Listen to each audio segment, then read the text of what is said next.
Dear Pastor's Kid, Have you ever been overwhelmed with great pressure? Feeling the need to know all the right responses and correct answers because of your title?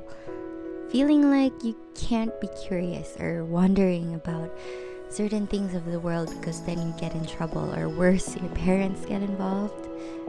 Maybe you have a feeling of hiding or a fear of being gossiped about. Have you been given big shoes to fill that you know you have a long way to go? These were exactly my thoughts before I truly encountered an all-glorious Savior. And apparently the thoughts of many pastors' kids as well. But now I know that all that matters isn't who I am because of my pastor parents, but who I am because of my Jesus. I had a great privilege of being able to have lunch with Reverend Edmund Chan and his wife, Pastor Ann Chan. And it was so great, it was so good, because when Pastor Mel introduced me as his niece and a pastor's kid as well, Reverend Edmund Chan immediately asked me, so what is it like as a pastor's kid? And I immediately looked at my cousin AJ Caparos and I was like, oh, I'm gonna make a video about this. So I told him that there are a lot of expectations from other people, that you should be a certain way, that you should know all these things about God and the Bible, because when you're growing up in a Christian family or Christian ministers. And he just looked at me and he said, can I give you some loving counsel? And of course I was like, of course, Reverend Edmund Chan, you may give me some loving counsel. And what he said was, love God and be yourself. And I was just in awe of that. It was so simple, so practical, yet so profound, that if you have encountered Jesus and you know that the gospel is about grace and not a set of rules, then you shouldn't look out for what other people say about you or need to see from you, but that you love God. That's it. That when in all the things that you do, that whether you're in the ministry or you're not in the ministry, you love God. You do things for God, for His glory. And I was just really in awe by that and really encouraged as well. But I think the most important thing that we should understand as a church is that these kids are not perfect.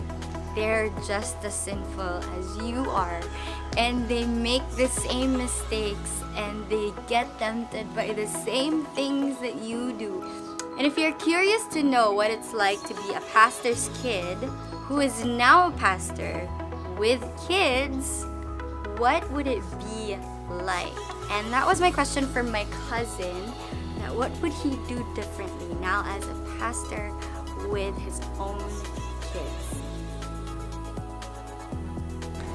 So, Laika wanted me to reflect on being a pastor's kid, and I remember talking about this to one of our pastors, and he said to me, and I could not forget, he said to me, more important than being a pastor's kid is being God's kid. And so if you're a pastor's kid, I hope that understanding that would liberate you to focus on God more than what people say. And Laika also asked me what I would do differently now that I'm a pastor and now that I'm a parent as well. Definitely there will be a lot of things I will change if I could go back in time.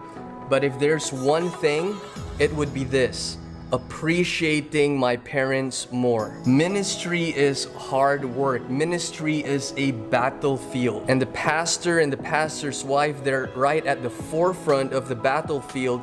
And so they get a lot of pains, hurts, scars, wounds, you name it. And so if I appreciated them more, if I appreciated their dedication and their hard work more, I think that would really help them and encourage them. And appreciating and thanking them even when they say no, when they deny your request, they are not being a killjoy, they're just looking after you.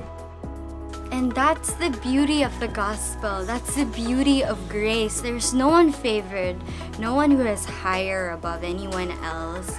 Everyone's the same. Everyone's just a sinner, saved by grace. And Once you understand that, pastor's kid, or those who are also confused and struggling in this area of expectations and standards, here are what these pastor's kids experienced from before knowing what the ministry is supposed to be about to really encountering Jesus and really living for Him. From compartmentalizing to surrender. From fear of failing to fearing God. From complacency to responsibility. From pressure to pleasure. From confusion to calling. From a set of rules to real freedom.